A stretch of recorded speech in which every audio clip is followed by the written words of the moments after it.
Well, a very good evening, everyone, and welcome to another edition of Blue Sunday here on the In the Blue Corner channel. Vince Loccisano with you here on this delightful Sunday evening in Melbourne, joined by the ever so delightful Chris Beach. How are you, Beachy? Good evening, Vince. Thank you again for having me back.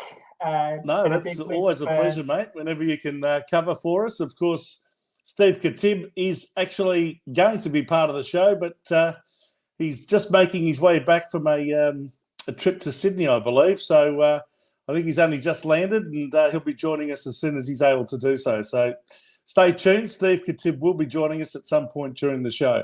But in the meantime, Chris, it's you and I. Yep. And it's around about 24 hours since Carlton played North Melbourne, and I think most Carlton supporters have been strolling around today with a big smile on their face saying it's about bloody time we had a decent win. 50 points. I think that was about the expected margin, all things considered. What did you think of the match? Well, as someone that was lucky to attend, it was probably one of the easiest nights I've had just sitting there watching for the footy. I mean, there have been weeks gone by where I've been thinking, okay, we're 40-plus points up. How much further are we going to go on with this? And then it's been whittled away, Hawthorn and Port Adelaide. But nonetheless, a 50-point win against one of the sides in the bottom four. So we're definitely taking that. And what was made even better, our reserves won by 55 points earlier in the afternoon. So that was a good weekend for our Blue Boys. Yes, the reserves did have a good win, and a similar margin, 55 points as opposed to 50 for the seniors. I think the reserves won by 8-7, and the seniors won by 7-8. But anyway, a good result all round, and I think most Carlton supporters at about half-time would have been thinking, oh, my goodness, here we go.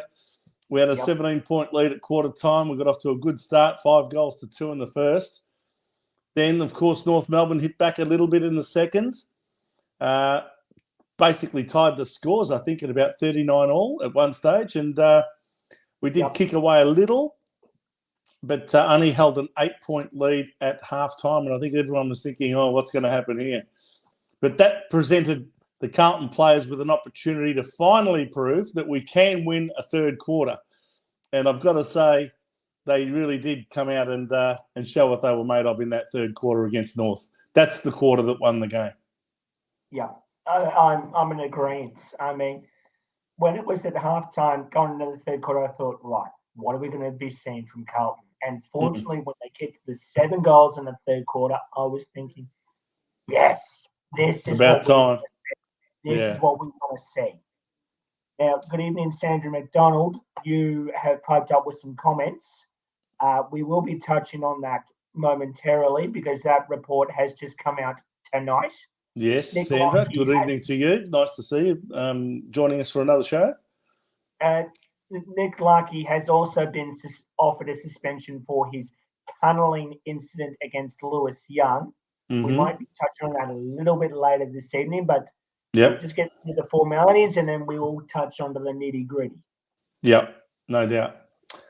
Well, let's have a look at it. The game in detail. Carlton at quarter time, 5-2 to 2-3. That was a pretty convincing quarter, I thought, Beachy. I thought we always held sway during that quarter. I think we got the first couple. Then they hit back a little, but then we kicked away to hold a 17-point margin at quarter time. Of course, before the game, there was another withdrawal. We saw since the teams were selected that I think it was Williams. No. Well, that was what I was going to mention. Just before the game, Williams was replaced by Lockie Plowman. But we also had another withdrawal before the game on the weekend. I'm just trying to think of who it was. That's just escaped me. But anyway, it'll come back to me in a minute. But we saw a pretty convincing display there in that first quarter, I would have thought. How did you sum up the first quarter?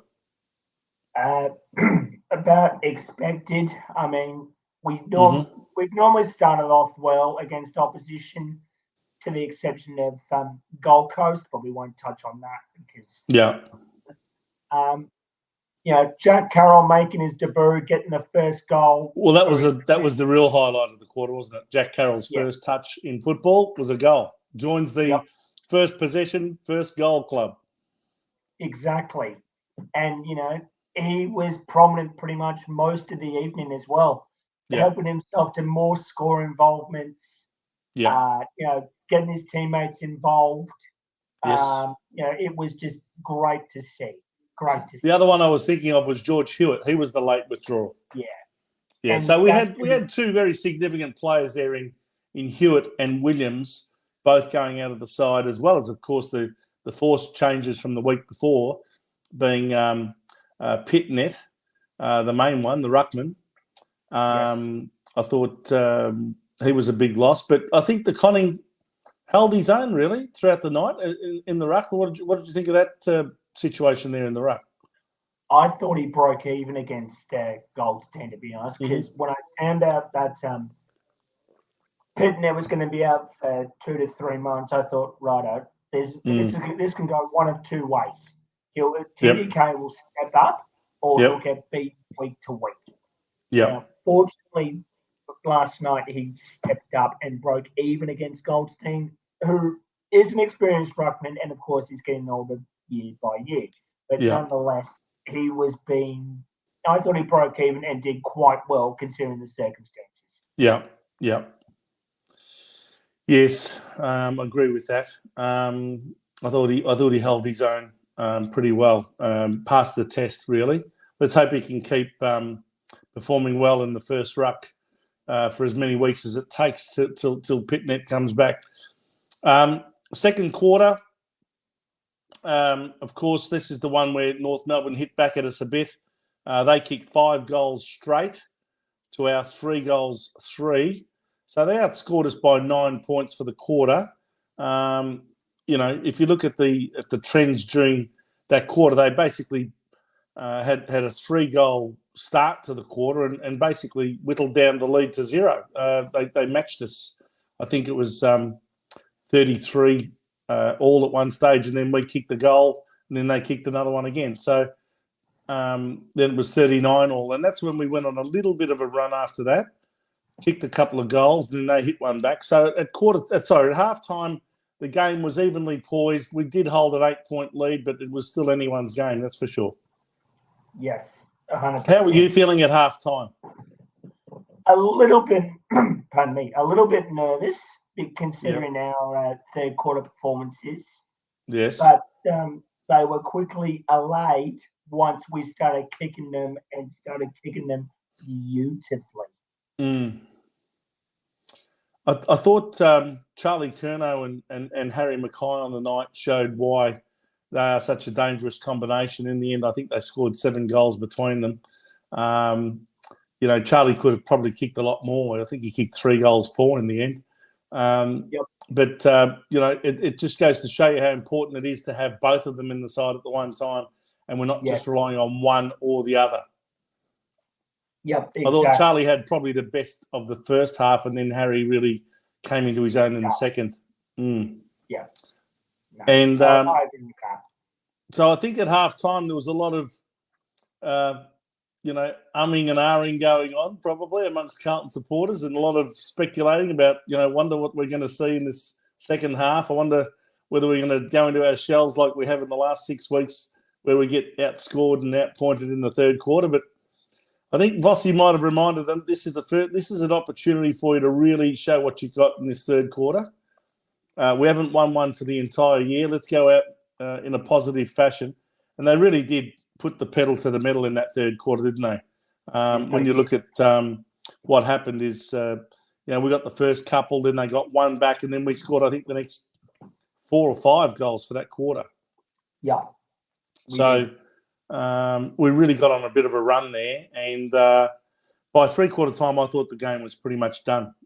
15 goals, 8 to 9 goals, 4. So we kicked 7 goals, 3 to only 2 goals, 1. That's 45-13 and outscored them by 32 points, taking our 8-point lead at half-time to a 40-point lead at three-quarter time. And I think you could see that North had run out of gas and had no answers to us. And then in the last quarter, we pretty much cruised, didn't we? Only kicked 2 goals for, but they only kicked the 1 goal. So, again, for the first time this year, Beachy, we won 3 out of the 4 quarters. We couldn't win all 4, but we at least got 3 out of the 4 in our favour and comfortably in our favour in the end. Yes.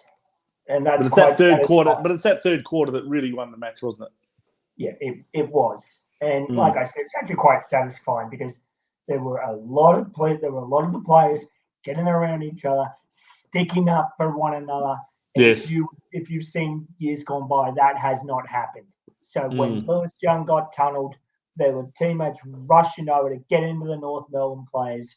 Stocker was knocking off Serha. I could go on all night.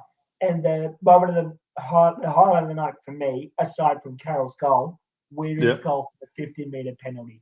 He nailed that from 50 absolutely beautifully. And boy, did he not enjoy that. That was one of those ones that really lifts the team, and all of the boys get smiles on their faces, and they rush over to him. I mean, it's not his first goal in football. He kicked quite a few in, I think it might have been his second year. I think Brendan Bolton might have put him up forward for a few games. Why, I'm not sure. But anyway, he kicked a few goals back then. But he hasn't kicked one for a fairly long time, I would have thought. So good on him. Good on you, Jacob Wiedering. A great goal from 50 metres out. And, yes, it certainly put a lot of smiles on a lot of people's faces after he kicked that long bomb. Yep. And Stocker's hit on Zerha. Just goes to show you why everyone loves Stocker. He really does not shirk the issue, does he? No, he doesn't. And interestingly, the AFL sent this one, I think, straight to the tribunal. Okay. Well, there we go. Now, mind you, I think Liam might have injured himself as well. So yes, he did. I think you'll find he's probably going to spend a couple of weeks out of the game just through sheer injury. I think it was his shoulder that he injured. I'm not sure if it was in that incident. Was it that incident that did it? It might have been. I'll have to check the footage again. But, he was cradling his left shoulder as he was coming off. Yeah. Look, it might have been that Zerha hit. It might have been a different hit later or earlier in the piece, but I'm not entirely sure. No, me neither. But I think the beauty of Stocker is that he just lets the opposition know he's not going to take a backward step, and that's one of the things we all love about him is that he is a hard at it player. He is a hard at the ball player, and he also stands up to the man if the man's going to get in his way. So, it's great to see him back in the Carlton senior team. Just a shame that he's injured himself, and hopefully, if there is any sort of tribunal hearing, and if he does get suspended for that hit, hopefully it's no more in time than he would have spent out of the game anyway through injury. So let's hope he makes a speedy recovery and he's back in the team, maybe halfway through the season. Yep. Any other performances that took your eye, Beachy? I thought yet again, Patrick Cripps, to me, I mean, he must be just about in front in the Brownlow at the moment. If you have a look at right across the competition, who's performed better than him after 7 rounds? Now, don't forget, he went off very early in the Gold Coast game, so he wouldn't have got any votes there. The following week, he spent out of the game because they ruled him out injured for the 1 week. So there's 2 games he hasn't scored in. But of all the other 5 rounds, seriously, I'd say he'd have to be in the votes in all of them, and I reckon he's got at least 4 best on the grounds out of those 5. Yeah, he's definitely up there. He'd have to be on at least 12, if not 13 votes, maybe by this stage. It'd be interesting to see after 7 rounds how many votes he's got. I'd almost be prepared to say 14 because he's stood out most of the games he's played in. As for other performances on the night, pardon me, Adam Sard was a standout most of the evening. Yes. 25 touches, but so many intercepts. so many intercepts coming from behind and affecting the North Melbourne disposal. It was just amazing. It was a great game by Saad. I think you're right about that. Interesting that, again, from a possessions point of view, your top possession winners were Cripps with 35. 13 kicks and 22 hand passes. 4 marks and 4 tackles. Even got 2 hit-outs, and scored one goal too. Not quite had his kicking boot on, but I mean, still kicked a lovely goal. Doherty, 33 possessions, 20 kicks and 13 hand passes. So the two main leaders, they used to be co-captains. Now, of course, it's just Cripps, but they really had led from the front last night, I thought. Yep, exactly right. And of course, you've got some good performances. Walsh got 29. He was very good. He kicked a lovely goal there in that second quarter. I think that got us, or was it the first? I can't remember now. Might have been the second. Second, I think he got one late that bounced near, almost on the line, and then bounced up, but basically bounced over. That was a nice goal. Down to him. Cripps tapped it down to it, and he snapped it That's over. right. That's right. Charlie shepherded it through. Charlie Curnow shepherded it through. That's the one. Yes, and I thought Kennedy was a welcome addition back with 24 possessions. You mentioned Saad with 25. The other one I thought that was an interesting observation, Jack Nunes, 22 possessions and kicked a nice goal as well at the start of the third quarter. That really got our third quarter running. Yeah, it was a good goal too. It was about 50. And he'd have to hold his position in the team after that, wouldn't he? I mean, that last week I thought he was lucky to hold his place in the side after a fairly disappointing game, but they kept him in because the previous week he played well. So he's now played 2 really good games out of 3. I think he keeps his spot on that right-hand wing. Yeah, he does. He does. I've got no problem. And what did you think of the other winger, Lockie O'Brien back there on the left wing? What did he do? O'Brien, he was 15 possessions. Do you reckon he did enough to hold his spot? He was serviceable, I thought. I mean, wingers are not necessarily going to get you 20-plus possessions every week, are they? No. I mean, a 20-possession game for a winger is a very good performance, generally speaking. He was definitely serviceable. 15 touches, 9 kicks, 6 handballs. Look, that's pretty good. That's pretty good for him. Yep. By the way, out there, everyone, if you'd like to contribute with your thoughts and your opinions, don't hesitate to do so on our Facebook page in the blue corner. And don't forget to subscribe and like and share and all that sort of thing. Otherwise, you can do it via our YouTube channel in the blue corner. And Blue Sunday, of course, is the name of our show. So you can leave your comments there or ask questions or say whatever you like. We've got a message here from Lana Owens. Good day, Lana. Nice to see you.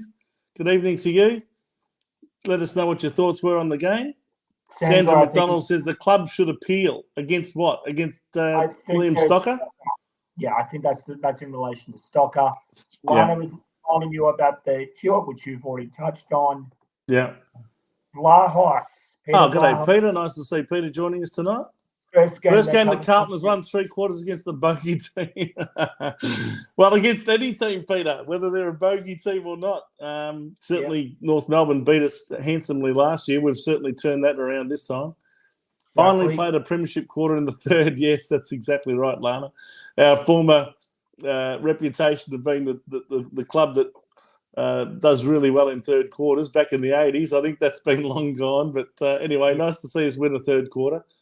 We have some interesting games coming up in GWS and Sydney. Yes, indeed. Both of the New South Wales teams in consecutive weeks, I think. Yes. One in Sydney being GWS, and the other one will be played here in Melbourne on a Friday night at Marvel Stadium against Sydney. That'll be a really good game, I reckon. Yep. Love Jack Carroll's first game. The kid will be a gun. Yes. Let's have a look at Jack Carroll. I thought he played a really good game. He had 19 possessions for his first game, including 15 kicks, importantly. Took 8 marks. 8 marks, Beachy. And kicked that beautiful first goal of the game. to start us. It really set the tone for us, I think. That first goal to Jack Carroll really set a positive vibe and a positive tone right through the team from that point. And it couldn't have come at a better time for a debutant for our team to really perform on the night. I think it really set us alight for the whole of the first half. Exactly, and it's worth noting that he's from the same part of WA as Cripps, so he's got that connection to home. Yes. And I think he played for the same club as Patrick Cripps too, didn't he? East Fremantle? Yes, they did. But in the local league, they played against each other, I think, from memory. Yes. So that would have been up there in Northampton, where Cripper comes from, up near Geraldton. Yes, that one. Yes. Yep. So, yeah. Great to see another West Australian amongst us in our list doing well. Yeah, we've had a lot of.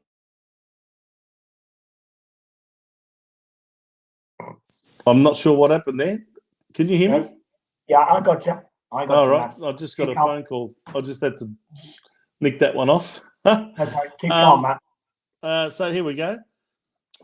We've got Zach Fisher, of course. He's another West Australian. He had a reasonable game with the 21 touches, 16 kicks. I thought he was better this week, certainly than last week. And, of course, I think I mentioned Kennedy with 24, a welcome addition back into the team. Yes, you and did. A better game from Nick Newman as well with the 18 possessions last night.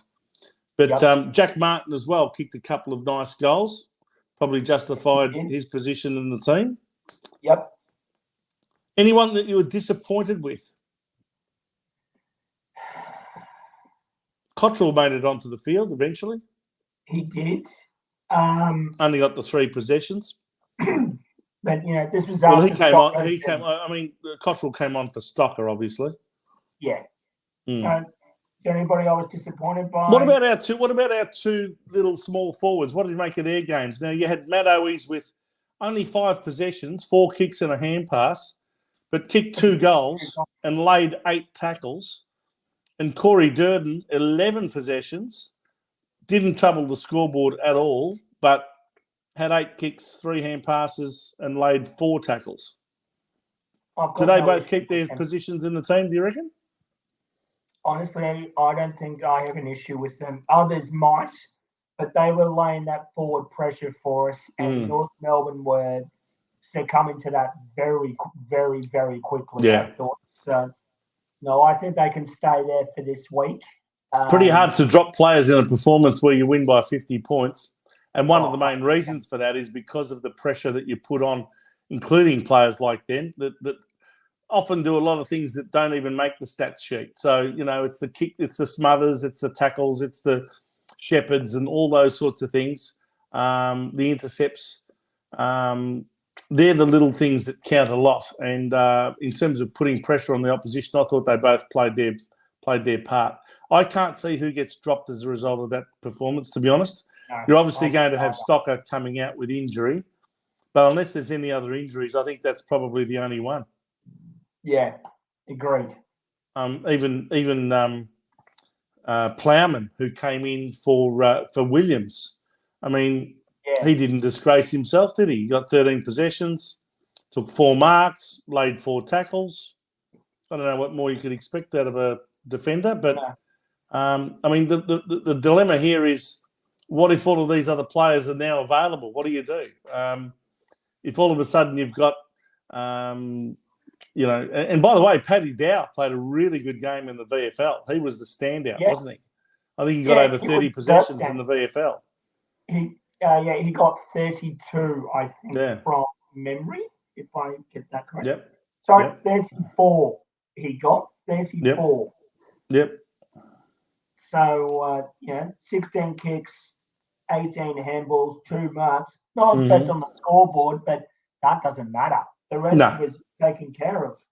That's right. By the way, I should have mentioned earlier that one of the other big possession winners was Chera with 26 and 1 goal as well. So he played a very good game. Look, what do you do? If all of a sudden Zach Williams is available, he could probably come in for Liam Stocker. But, that's replacing I suppose, backman for backman. Zach Williams in for Stocker. But you've got other players there that might be coming back. You've got McGovern that might be coming back from his injury.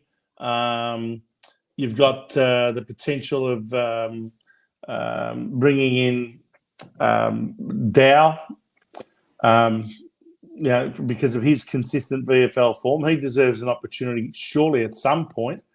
Who else have we got there, Beachy, that's sort of in line for a call up to the seniors? Obviously, Pitnet's going to be injured for quite a number of weeks, so he's not ready. Cunningham's not ready. He'll probably have to come back via the VFL when he is ready. Marchbank's not ready. Marchbank's still not ready. Probably be 3 years out of the team after the way he's going. Poor bloke. Feel for him, but anyway. Tommy Williamson's another player who's been playing very consistently in the VFL. I thought he was one of our other good players yesterday in the VFL team. So he's another one that's sort of knocking on the door. Josh Honey has eventually got to come back. Yep. Sam Phillips playing good football in the VFL. He's another one that would be knocking on the door. Yep. If what happens if Oscar McDonald's available again? Do you bring him back?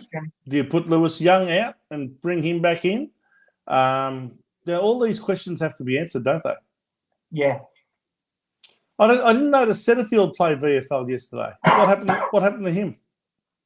I know he got dropped from the team, but he didn't play seniors. He wasn't the medical sub, and he didn't play in the VFL, from what I can tell. No, he didn't. Your guess is good as mine, because I went to the VFL. Unless he was injured, unless he had a niggle or something. That's the only other thing I can think of, is that he was either injured or ill, possibly. Yeah, I don't know. What I can tell you, though, is that I went to the VFL earlier in the day. Oh, good. How did it go?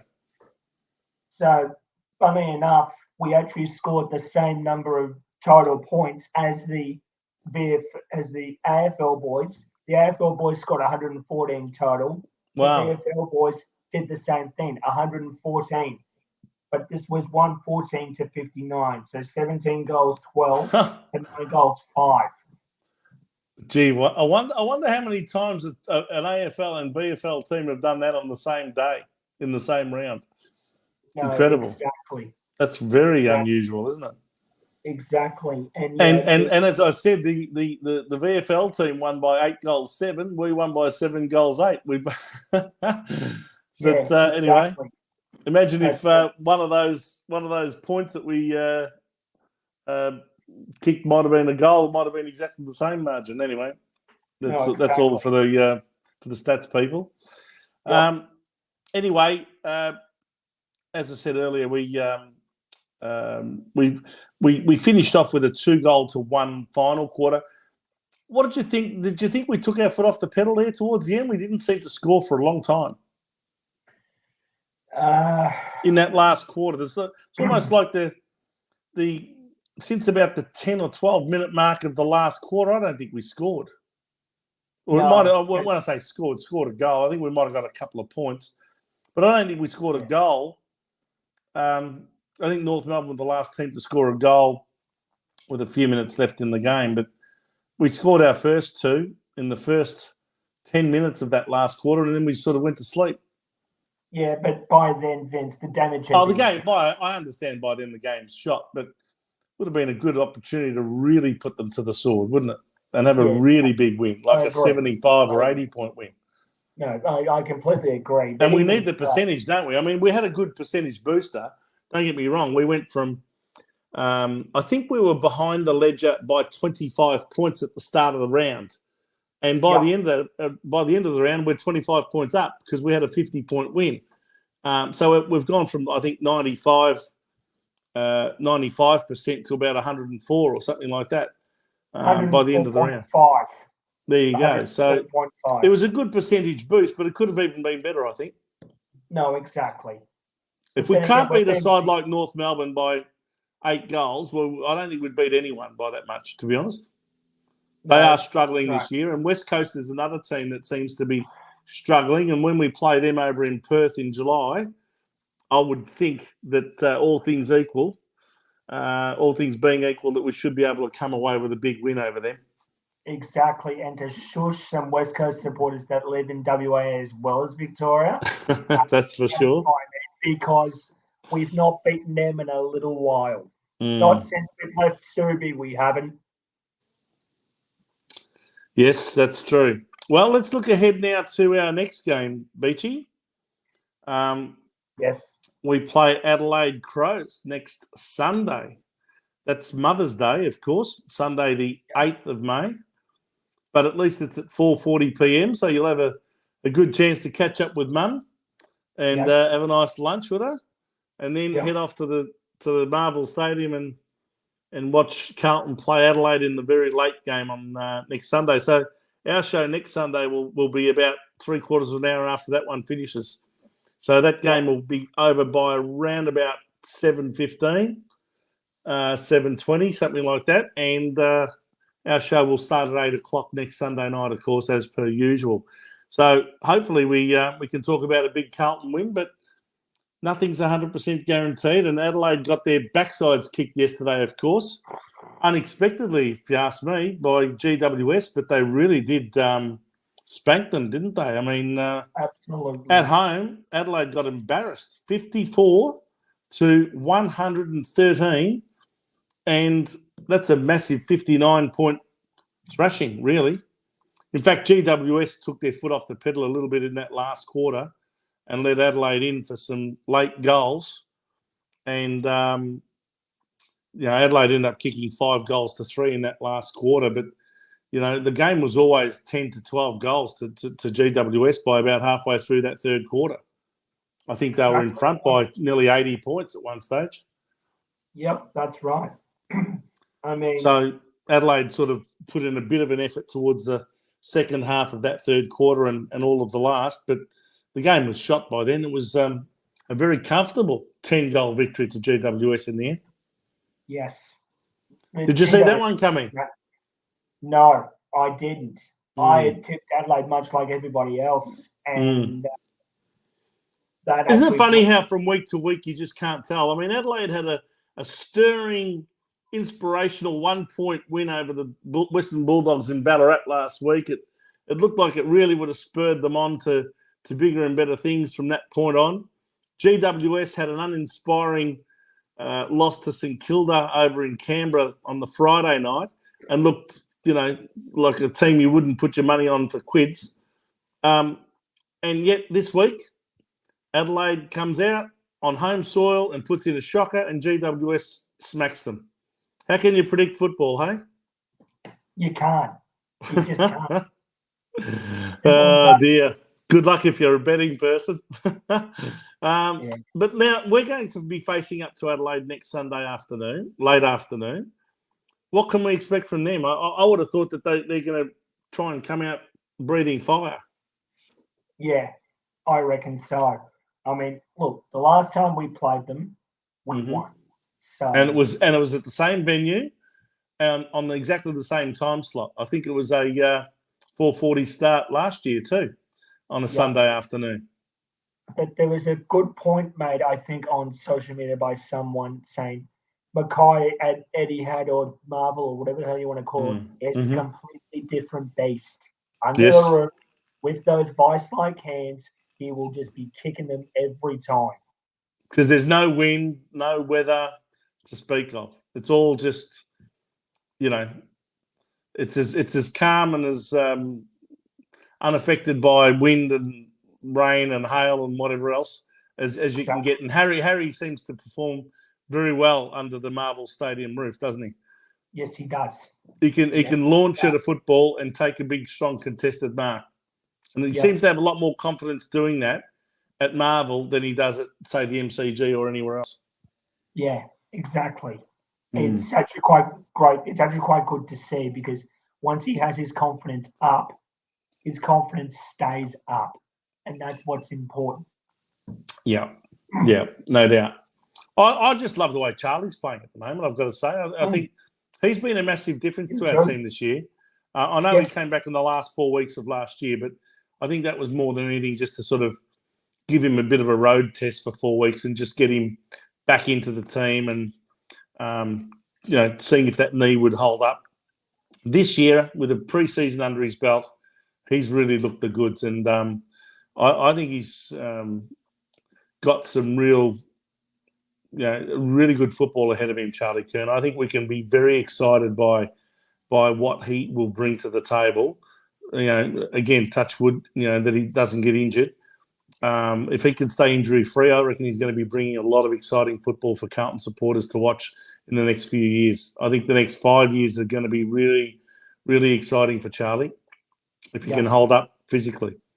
Anyway, so who are the major players in the Adelaide team next week that we think we have to be careful of, in your view? So let's go to last week's game and have a quick squiz at that. It's usually the likes of Taylor Walker if he plays. Yeah. Taylor Walker, Frampton, O'Brien. The ruckman, I think, is going to be he's going to be a big factor. Yeah. Rory, is it Rory? It is Riley. Riley. Yeah, I knew it started with an R. But yes, Riley O'Brien, I think, in the ruck is going to be a huge task. He's a big, solid boy with Tom DeConning going up against him. It's going to be a big challenge for him, I think, for Tommy. Yeah, it is. Previous game gone by in the hub, Scholl just did damage against us. Mm-hmm. Who else was there? Himmelberg. One person that's really caught my eye lately is Rochelle. Josh Rochelle. He has been a gun for the Crows. Yep. What about their recruit, Jordan Dawson, the one that came from Sydney? Pardon me. What else is there? Jordan Dawson, he's a surprise packet. He can pop out out of nowhere, as far as I'm concerned. Yep. I'm impressed with that number 2, Ben Keys. I think he's a bit of a goer. Yep. And I think the other player that's really come of age this year is Elliot Himmelberg. Is he the brother of Harry that plays for GWS? Is he a brother or a cousin? Or I believe he's a brother. Brother. Well, he's another one who's really taken the next step this year, I think, for Adelaide. But they've got some exciting players. Of course, you've got Rory Laird, who's a possession, what would you call him? A ball magnet. Yeah. Shane McAdams, an exciting player, number 23. He can really turn it on. And as I said, I think you mentioned Josh Rochelle. He is an exciting prospect. And I guess Taylor Walker is going to be another dangerous player. He's back in really good form. I guess the shame for them is that Rory Sloane's out injured for as long as he is. Yes. It'll take him a long time to get back. But really, we shouldn't underestimate the Crows. I think we should rightfully go in favourite, but we can't underestimate them. And if it's a really tight game, they're the sort of side that can just pull it off, as they showed the previous week against the Western Bulldogs in Ballarat. Yes, exactly. I think it might be a bit closer than some people might anticipate that game. I really think Adelaide will come out breathing fire. We should be able to beat them. I think most Carlton people would say no. We should have the confidence to go out there and beat that mob and move on. And if we can do that, we will be 6 wins and 2 losses after round 8. Pretty good position. We could probably be well up in the top 6, maybe even scrape into top 4, depending on the results of other games. Exactly. And, just going on that, the likes of Richmond playing Collingwood, Fremantle playing North Melbourne, the Bulldogs going to Port Adelaide, those results could go God knows where. Well, let's have a quick look at that, shall we? Yeah. Let's get your predictions. Well, first of all, before we get your predictions, let's quickly review the results of all other games in this round. Yep, sure. In fact, I'll let you do that, Beachy, if you've got the results in front of you. Yep, I do. So West Coast playing host to Richmond in Perth. It was a bad night for West Coast. Shocker. In front of their home crowd, sure, you're injury depleted, sure, you're COVID affected, but even so, this was a bad night to be an Eagles fan. You know, you can see 7 goals in the first quarter, 5 in the second, 6 in the third, and 7 in the last. Now, this is bad stuff. So final score there, 165 to 56. Yep, a 109-point thrashing. Yep. Now, this game has usually produced some good games between the two clubs. Geelong and Fremantle down at Virginia Park, if you're inclined to call it that, or GMHBA Stadium, 69 to 66. That was a game that big win by Fremantle.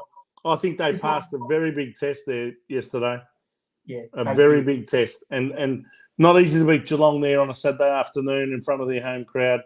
That to me signalled that the Fremantle Dockers have arrived as a genuine finals contender and potentially a top 4 side that could very well play off in a grand final if things go their way.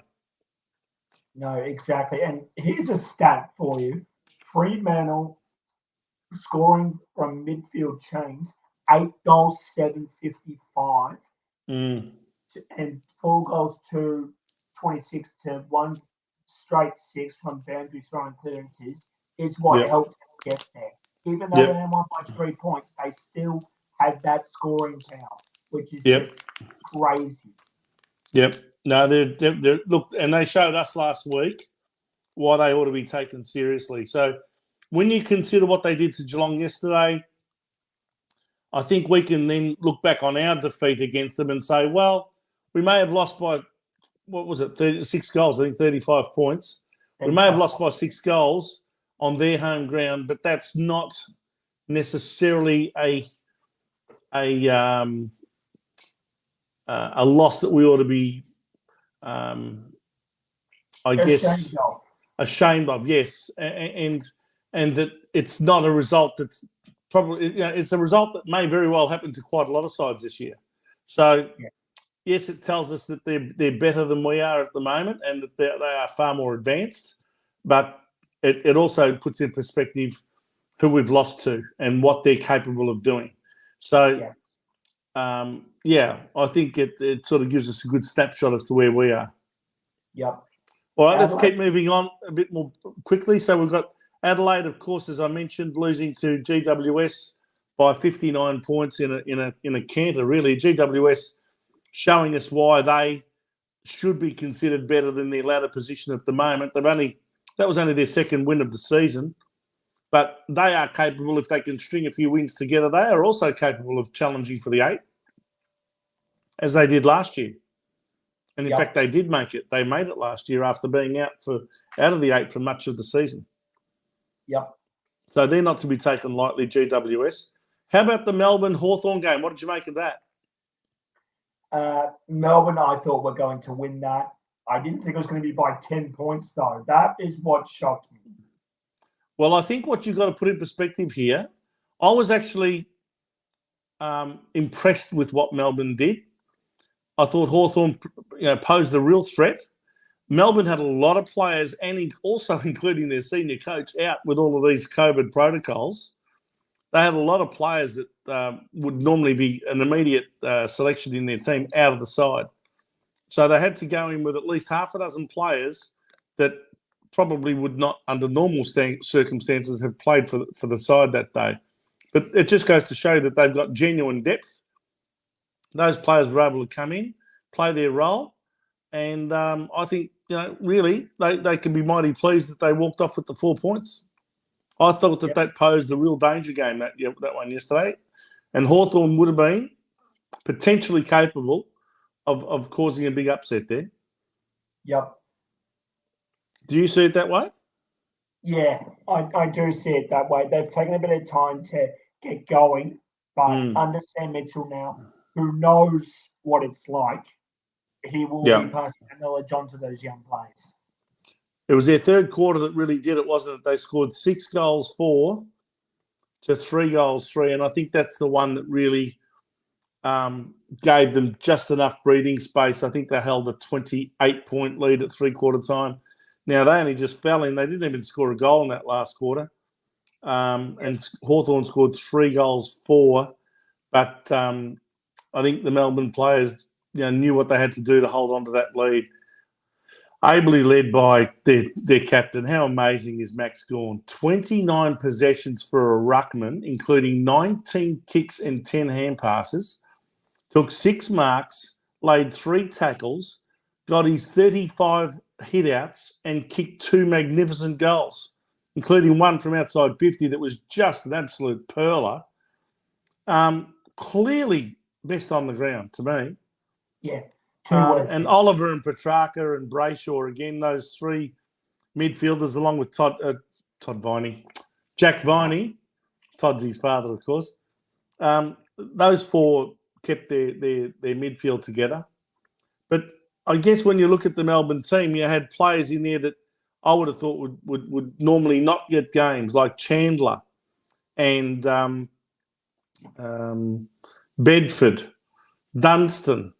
Melksham even came back into the team, Jake Melksham. These are the sorts of guys that came in and did very well, I thought. Yep. No, I'm in agreement. And Max Gawn is just captain fantastic for them. Oh, how good is he? He carried that side over the line there yesterday, if you ask me. Yeah, no, I'm going to go with you on that one. If they do lose him in the ruck at any stage, they're a lot more vulnerable. He is a crucial member of that team. What about the big 1-point result over there in Cairns last night? My goodness me. I mean, for the vast majority of the game, St Kilda were in front.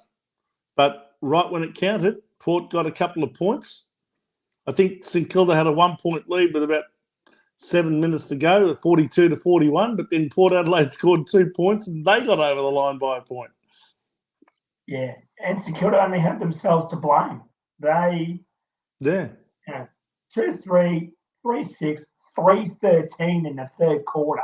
Come on, if you're going to put sides away, at least kick accurately. Well, that's the other thing, isn't it? I mean, incredibly, even St Kilda scored a whole stack of points there in that last quarter to eventually crawl over to a lead, and then they conceded a couple of points at the end, and Port Adelaide ended up winning. So it was a really strange game where the side that scored 5 goals 13 was the most accurate one. 5 goals 13 to 4 goals 18.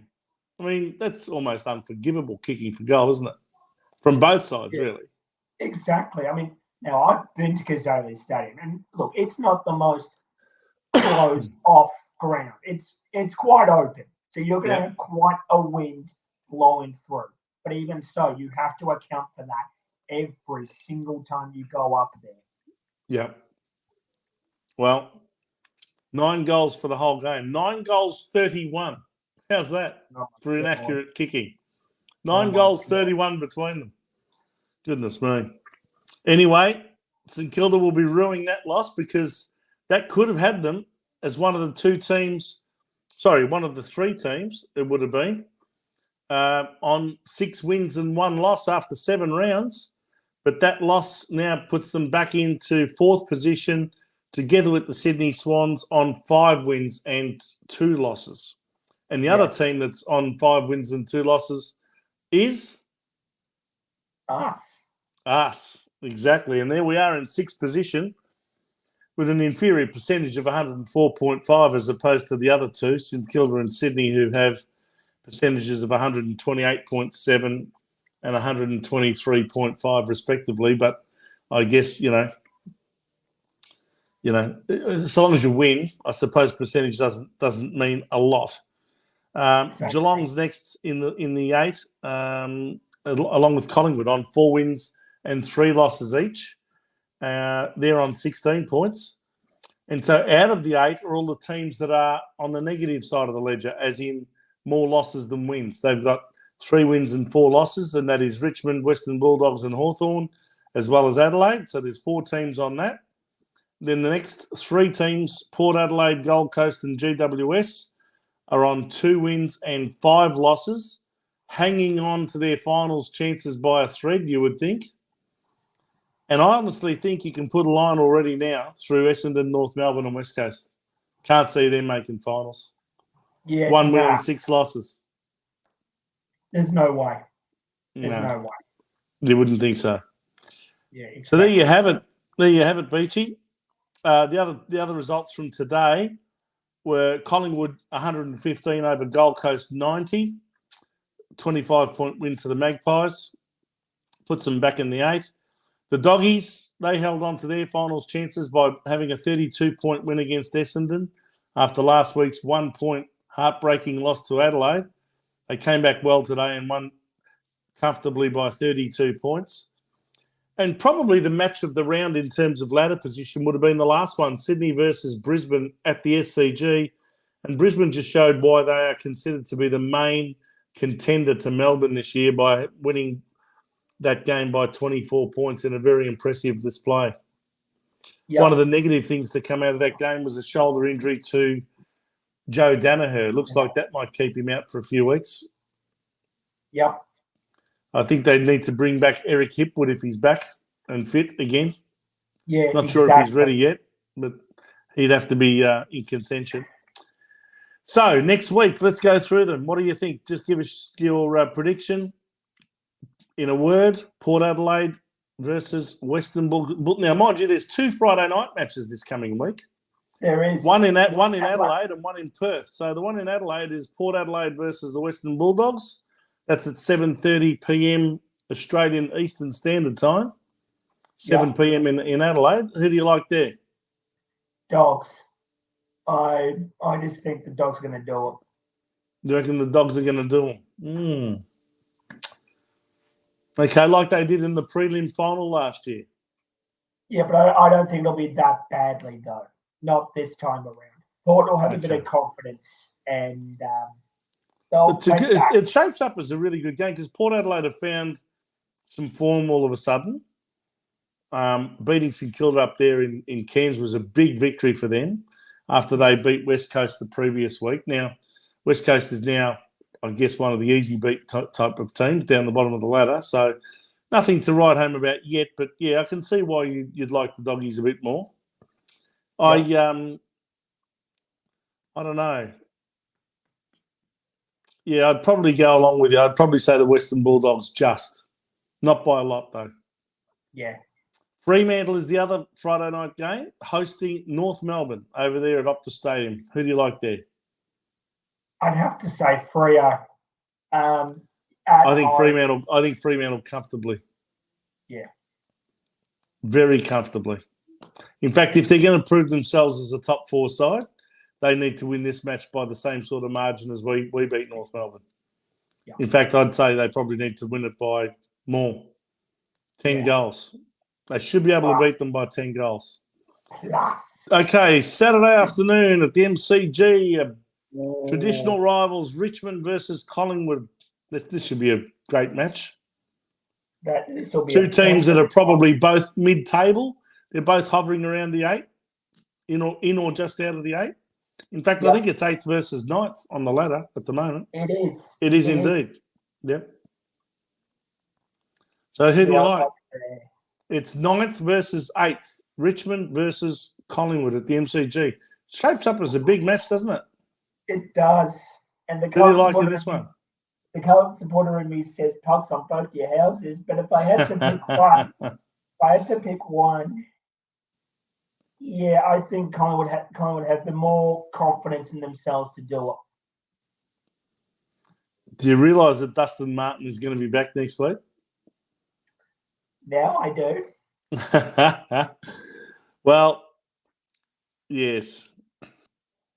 Look, I think Collingwood's a team on the rise and Richmond's more like a team on the wane, despite their 109-point victory over West Coast. But again, I'm not I'm not putting a lot of credence on victories like that over West Coast because just about everyone's doing it. It shapes up as a big game, doesn't it? Really does. It does. It does. I don't know. Something tells me Richmond's going to win. I don't know why. Something just tells me that Dusty back Saturday afternoon, MCG, Tom Lynch in form, Dusty back in the team. I think Richmond. Something just tells me Richmond. Fair enough. Anyway, it might be one of those real good cliffhangers. Yeah. In fact, I think it will be. I think it'll probably go down to the wire. SCG, Sydney at 1:45 also at the same time as the Richmond-Collingwood game. Sydney hosting the Gold Coast Suns. Now, who do you like in this one? This has been a fixture that Gold Coast has often pulled off the surprise victory in the last few years. You know that? Yeah, they have, which is... They've done it a couple of times now. They've done it a couple of times. But you'd think that Sydney would be smarting from that loss to Brisbane tonight. Yeah. They have to win a game like this, don't they? Yeah. So I'm going to go Sydney, but yeah, this, I reckon, again, like Richmond Collingwood, Vince, this is going to be a close one to call. So yeah. I'll go Sydney, but not by much. All right. I agree. I think Sydney, but they'll have to work hard for it. I think Gold Coast are making other teams work, like they did to Collingwood today. They made them work hard for their victory. They just seem to have that lack of a killer punch in them, Gold Coast. They're more workmanlike. They just don't seem to have weapons. And I think that's mainly because Ben King is out of the side all year now with that knee injury. Yeah. But Casbolt, for example, came on today and did really well. The ex-Carlton, cult hero, I guess you'd call him. Some people call him the cockroach because they just couldn't kill him off. You can never kill him, the cockroach. But I think they just lack. They've got a good midfield, especially that Tuke Miller. What a player he is! I'm so impressed with him. They've got Rowell and they've got Anderson and they've got Rankin and they've got all of these players that show potential, but they just don't put it together often enough for long enough. Yeah, so I think Sydney should win. Then the twilight game is at Manuka Oval in Canberra between GWS and Geelong. Now, again, this poses a real danger game for Geelong, who've dropped yesterday's game to Fremantle. You know, they dropped this one, and that'll be 2 in a row, and they'll be on the brink of losing their spot in the 8. Yeah, exactly. So it's a big danger game for Geelong. Who do you like in this game? With what GWS did to Adelaide, if they repeat this dose to Geelong, look out. That's all I'm going to say. As to who I like... Who are you going to tip? I'm going to say GWS. For some reason, I reckon they could pull a surprise here. They've done it to Geelong and Canberra before. Yeah. Yeah. Jeremy Cameron, of course, for Geelong, going up against his old side. Yep. In hostile territory. Yes. Not quite as hostile in Canberra as it would be in Western Sydney, but nevertheless.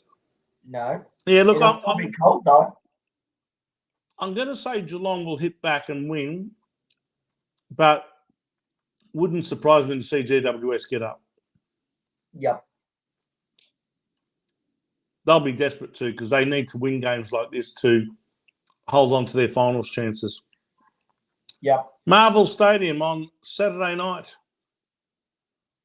Okay. You got Essendon versus Hawthorn. Okay. Now, Yep. We've got a team who's only had the one win, Essendon, pretty much out of finals contention now, up against Hawthorn, who are now down to 11th.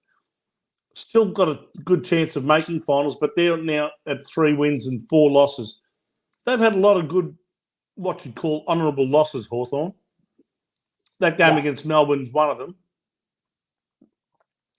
But do you see Essendon beating them, or do you see Hawthorn having a win here? Hawthorn having a win. I just don't see how Essendon despite the fact that it's been a home game for them, I just don't see how Essendon can find themselves to get a win here. I mean, yes, they didn't have Dylan Shield this week against the Dogs, but they just looked down on confidence. And well, he did. He actually came back on as a medical sub. Okay. So he played the second half. Okay. Dylan Shield today. He didn't quite have as much of an impact as he. Well, they dropped him. The thing is that the coach made a statement by dropping him, and he then came on as a medical sub. So he got his opportunity, and he actually played reasonably well when he did come on today. But they need more out of him. There's no doubt about that. Yep. Yeah, I look.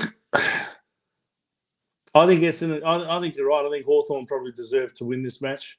Essendon's at the point now with me where they have to show me why I should tip them. I've tipped them again. I've tipped them to win a number of games this year, and they've disappointed me. So I've now said to myself, no, I'm not going to tip them anymore until they show me why I should. So Hawthorn for me. Yep. Brisbane Lions at the Gabba versus West Coast Eagles. What are going to be the prices on this one? Well, I can tell you now. I've just looked up Sportsbet. Yep. Brisbane Lions. Have a guess, Chris, without looking. Have a guess. Well, considering I've just had a look, I would have said that they were $2, but considering I just had a look at it. $2. $2. You reckon you get even money for Brisbane against West Coast?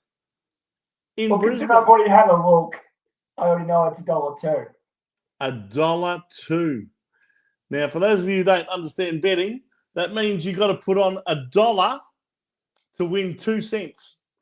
Or if you like, $10 to win 20 cents. Or you've got to risk $100 to make $2. That's how short they are. Almost unbackable odds-on favourites against West Coast, who are paying $17 for the win. I think that they're basically saying that the game is a no contest. Yeah. But as we all know in football, there's no such thing as a certainty. No, exactly. A bit like horse racing. Yes. Yeah, I think we're both in agreement. Brisbane comfortably. Yeah. I think they can afford to rest the Joe Danahers and maybe one or two others as well who might have a few niggling injuries and just bring in some other younger players, because I just don't think West Coasters, I think this is going to be the last year that we'll see players like Shannon Hearn, Luke Shuey, Josh Kennedy.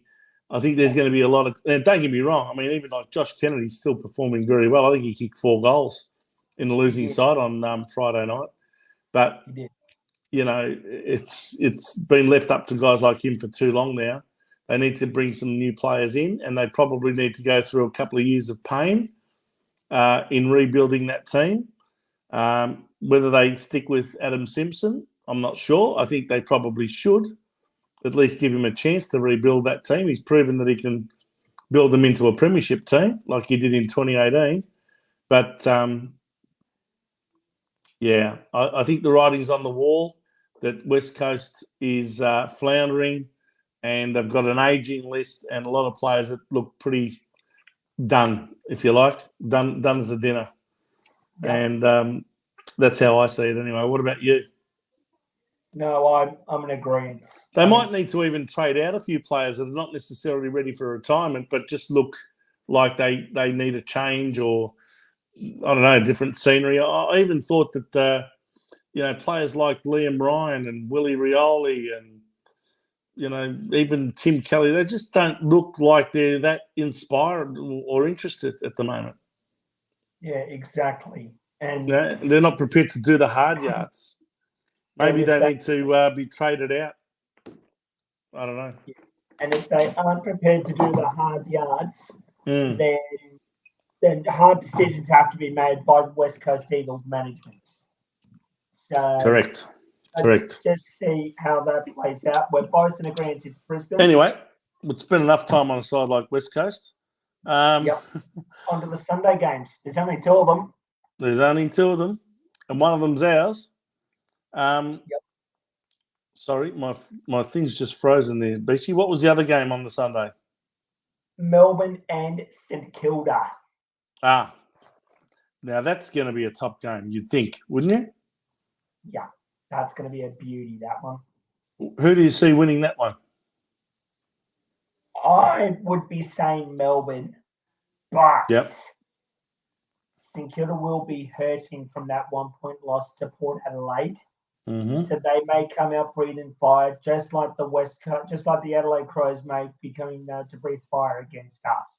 Mm-hmm. That said, I'm still going to say Melbourne, but it's going to be a tight one. And I think crucially here, it's at the MCG. Yes. It's Sunday afternoon. I think if it had been at Marvel, you'd probably bring St Kilda in a bit more into the game because they tend to play a lot better there. And Melbourne, not quite so well. Yeah, look, I agree. I think Melbourne's the sort of team that,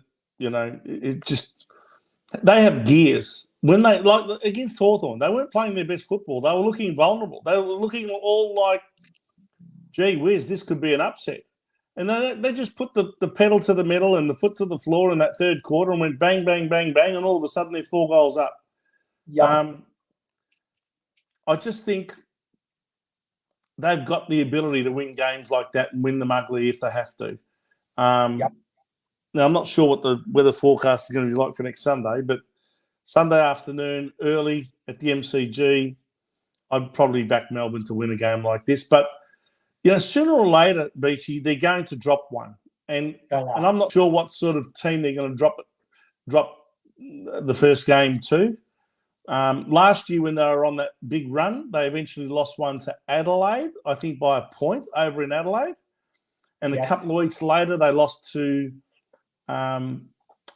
Collingwood in what would have normally been the one at the G where they do the Neil Danaher the big freeze game. That ended up being played, I think, in Sydney from memory, and I think Melbourne dropped that game to Collingwood. So at the time, Adelaide and Collingwood were bottom of, when I say bottom of the ladder, they were bottom 8 teams.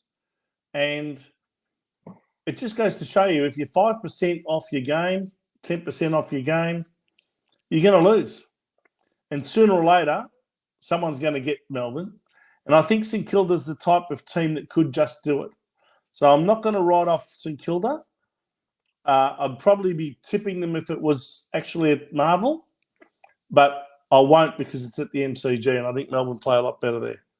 But, geez, I tell you what, sooner or later they're going to drop one. They've had another fantastic start to the year with the first 7 games. If Melbourne don't drop that game, the following week they play West Coast over in Perth. Now, you think they're going to win against West Coast, the way West Coast are going. They'll flank them. Yeah. Then the following week they've got North Melbourne at Marvel, right? And the way North Melbourne's going, again, you'd expect Melbourne to win that. There's 10. So there's 10 wins in a row. And then they play Fremantle at the MCG in a Saturday twilight game. Now, that shapes up as a top 2 clash. But again, it's all on Melbourne's terms. It's at the MCG. It's on a Saturday afternoon. You know what I mean? Like, so even there, they've got the advantages by being a home game, etc. Then the following round, of course, they play Sydney at the MCG in another potential blockbuster on a Saturday night. And then the week after that, Collingwood at the MCG in that traditional Queen's birthday blockbuster. That is going to be a fantastic game. I think Collingwood can really take it up to them on that game. But really, and then Melbourne gets the bye. So Melbourne plays 13 games in a row before they get their bye. And then after the bye, by the way, they play a Thursday night game against Brisbane, who are another top 2, top 3 side. Again, so they've got some blockbusters. They've got some blockbusters coming up, haven't they? Against sides like Fremantle, Sydney, Collingwood, Brisbane. So they've got a few big ones coming up between rounds 11 and 15, but they could very well go undefeated up till round 10. Yeah. But I just think St Kilda's the sort of side that if they turn it on a bit, they may just knock them off. Excuse me. Yep, in agreement. Completely in agreement. And as you said, because they got beaten by that 1 point last night, they'd be smarting from that, so they'd be very keen to make amends for it. And Melbourne's been up for a long time. I mean, 14 wins in a row now, including, of course, the first half of that 14 was in the last 7 games of last year, including the grand final. But the first 7 rounds of this year, so they have not experienced a loss since, I think, since probably July last year, if I'm not mistaken. It might be early August, but it's a long time ago since they had a loss. It's a long, long time ago. So, you know, the longer you keep winning, the harder it is to keep staying up, if you know what I mean. But one thing Max Gawn said on TV, which really impressed me, yesterday after the game, was, you know, I've been part of this side for a long time, and I remember all those years when we were doing it tough and we could hardly ever have a win. So I'm going to still go out there, even though we only won by 10 points today. I'm still going to get in that room and I'm going to still belt out the song and enjoy the victory, because you do need to appreciate your victories and enjoy them as much as possible when things are up. Because you can go down pretty quickly and all of a sudden not experience wins at all for a long time. Exactly right. So maybe that sort of attitude's rubbing off on the rest of his teammates, and that's one of the reasons they keep winning. Yep. Anyway, there's certainly the form team. Again, they're doing a mighty job of defending their crown as premiers, and it'll be interesting to see who knocks them off. I mean, you'd think that at some point someone's going to beat them. It might depend on injuries. It might depend on a lot of things. But at the moment, clearly the top team on the ladder. Yep. Now, then we've got ourselves against Adelaide, which is the last game of the round. What do you think? What do you predict? Carlton by what? Or Adelaide by what? Well, I'm going to go Carlton because we're dying the Wolves Blues supporters, yeah. Of course. But aside from that, I think we're going to have our confidence up after beating North Melbourne by as much as we did. Yep. Points. Adelaide will be smarting from that bad loss to GWS. There's no doubting about that. Mm-hmm. But I would think we're going to be taking it right up to Adelaide again. This will probably be about a 30-point-ish win, I think, give or take. We just need to make sure that third quarter that we produced against North Melbourne now gets replicated. That's all it is. Indeed. Well, look, my prediction is Carlton by... I think it'll be a close one. I think it'll be really close. I think it'll be really close, actually. A lot closer than you think. I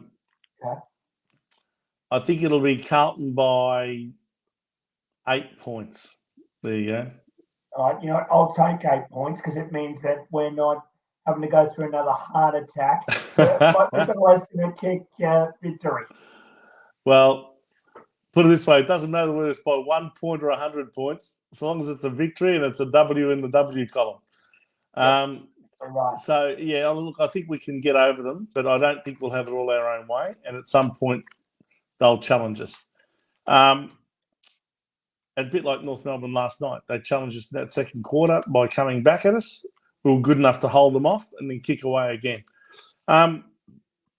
Beachy, one of the things I was going to do with Steve this afternoon, or this evening, I should say, and he's still not on yet, so I'm not sure. He's in the waiting room. I was just sorry. He's in the waiting room. I was just letting us finish, and then I was going to bring him in.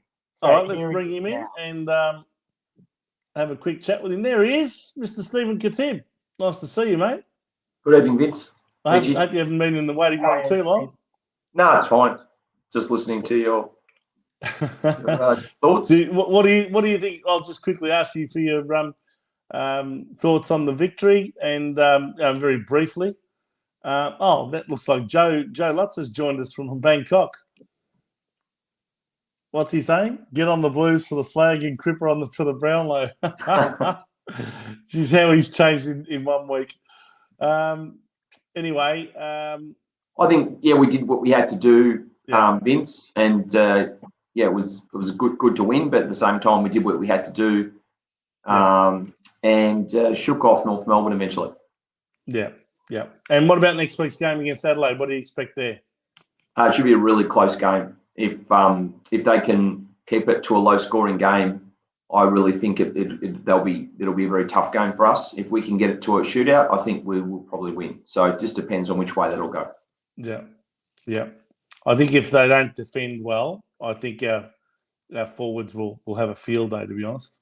Yeah, it just depends. If it can be a game that's sort of 12 goals to 10 or something like that, that'll be it'll be a really hotly contested, tough game. But if it's sort of we kick more than 100 goals to 21, if we kick more than 100 points, I can't see us losing. Yeah, I tend to agree with you.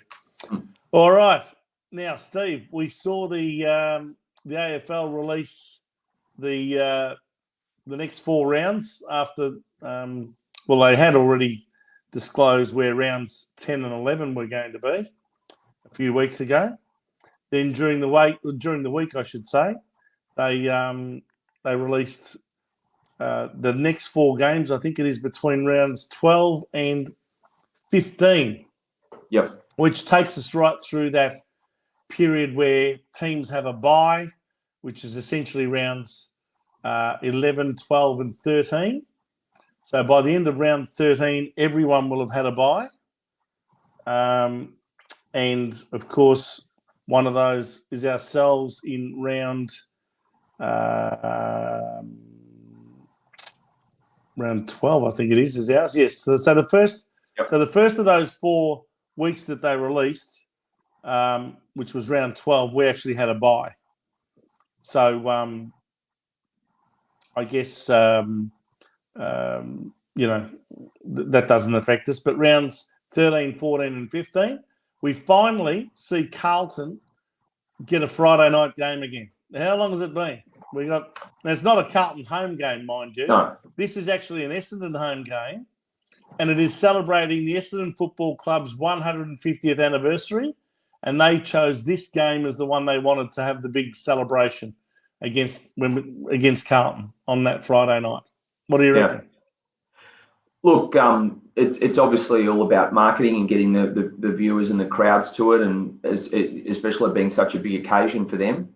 Yeah. And traditional rivalry. So not one you're going to do on Anzac Day necessarily, although that's their biggest game, and probably when they play Collingwood again, that's probably too late in the season as well. So I think it's probably a good selection by them. Generally, they would want to have played a game at the MCG, number one, and number two, they'll want to play against a traditional big Melbourne club.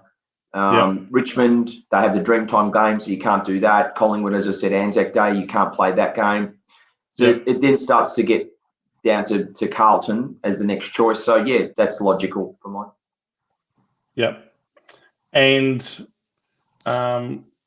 the interesting one I thought from a Carlton perspective was the following week, where they've scheduled Richmond versus Carlton. Now, don't forget, we had a season opening game against Richmond on a Thursday night in March. Yep. They've scheduled the return fixture, our second game against Richmond this year, also on a Thursday night, also at the MCG, also at 7:20 p.m. I shook my head at this, I must admit. I thought, I think we've had this conversation ad nauseum regarding this. It's not an equal fixture. It's not for fans. It's about commercialising what you can from a TV perspective. I think from a TV perspective, that's a great result for Channel 7. Yes. If you talk about supporters, is that a great result? No. So Channel 7 obviously got what they wanted. The Carlton game would have been fantastic for a Saturday afternoon at the MCG. Seeing we play them at night every year on that Thursday night at the MCG, that's always a night game. I would have thought that if you do happen to play Richmond twice, which this year we do. Doesn't happen every year, but when you play them twice, the second time it should be a day game. Well, I don't know if there's rules. There are no rules, but that's just my opinion. Yeah. Look, if you're making your decisions based on what's best from a viewing perspective in terms of the right teams playing at the right venues at the right times for the fans, for the members, giving the people what they want, I would have thought that a Saturday afternoon against Richmond would have been perfect. Oh, but sorry, you're talking Thursday from night. a fan's perspective. Oh, sorry. Sorry, I forgot. You're not being sarcastic there, are you, Steve? We value their custom, though. They're more than just customers. They're actually integral to the game and all the rest of it, aren't they? Anyway. Well, I just found it perplexing. Why would they do it?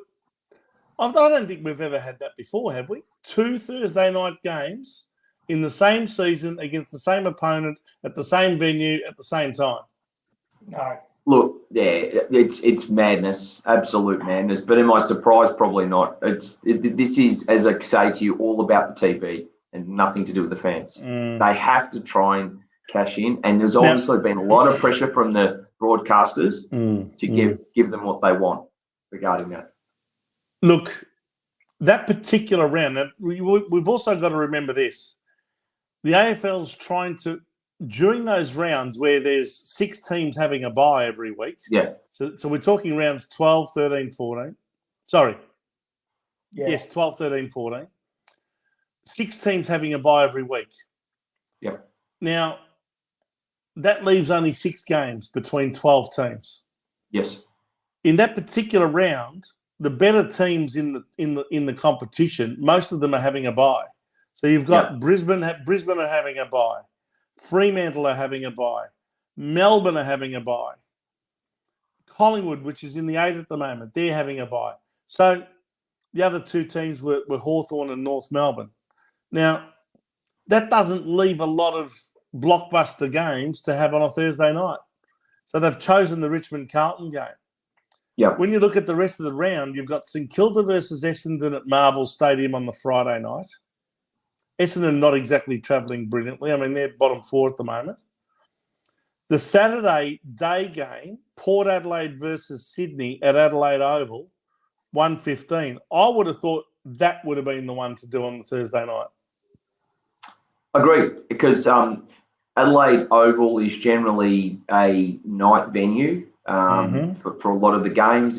It works really well from a supporter culture perspective over there as well. Yeah, with the ground right near the city and so forth. So, and very popular. So I definitely think, and South Australians generally, now whether this be a cultural thing or not, don't mind what day the game's on. Yeah. And I had a look at where those teams were playing the previous week, so that we're not having a team that's playing the previous Sunday, for example, having to back up on a Thursday. But they don't, because Port Adelaide plays the previous Thursday night as an away team to Richmond at the MCG. So they're giving Richmond 2 Thursday night games in a row. Now, really? What are they doing to justify that? The previous Thursday, the 9th of June. Now that we're talking, that's the Thursday before the Queen's Birthday long weekend. Yeah. Richmond versus Port Adelaide at the MCG, 7:20. The following Thursday, Richmond again versus Carlton this time. Also at the MCG, also at 7:20. Now, Port Adelaide played that Thursday night beforehand against Richmond. They could have hosted Sydney, which had a bye the week before. Yes. Surely that would have made more sense. Port Adelaide versus Sydney in Adelaide. Yep. And by the way, I think those Thursday night games, I don't know whether you agree with me on this, but I don't believe that they're best held in Melbourne. I think they're vastly better off being held in Perth. And that was what I said to you. That was what I said to you about the generally the supporter culture over here is it's a Friday or a weekend, but the interstate, games that generally can work well on those weeknights more so. The other games on that round were West Coast versus Geelong at Optus. Okay, you'd probably say that's fair enough not to schedule that on a Thursday night. GWS Giants versus Western Bulldogs at Giants Stadium. Now, that could have been another Thursday night option, I would have thought. Those two teams have been almost built up a rivalry since 2016, but that might have dissipated a bit over the last couple of years, I guess.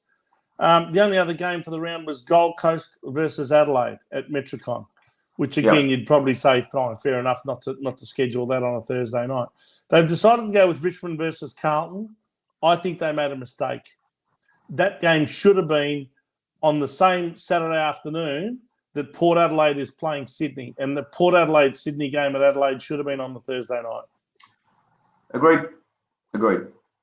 The following Thursday night, you've got Melbourne versus Brisbane. Now, that is sensible. A blockbuster, MCG, probably going to be first versus second or first versus third, something like that. You know, it certainly looks like that at the moment anyway. I'd agree with that. That's fair enough. What do you think of the two games on a Friday night situation? They're doing that quite a lot. We've got that coming up this week with our rounder. Didn't we say, Beachy? There's a couple of Friday night games. One in Adelaide. I don't mind. One in Adelaide, one in Perth. Yeah, I don't actually mind that. In fact, to be honest, unless you're an absolute football junkie and you have to watch every game, which I don't think people do anymore as much, you would probably, I didn't mind simultaneous games on. I think it's a good thing.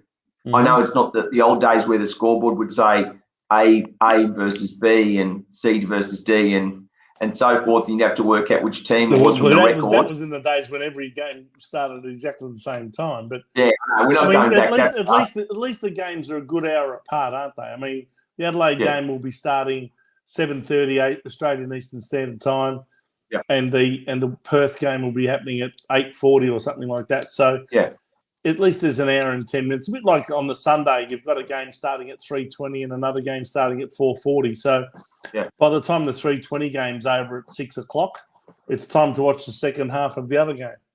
Yeah, if you want to do it that way. Yeah. So look, I don't mind that.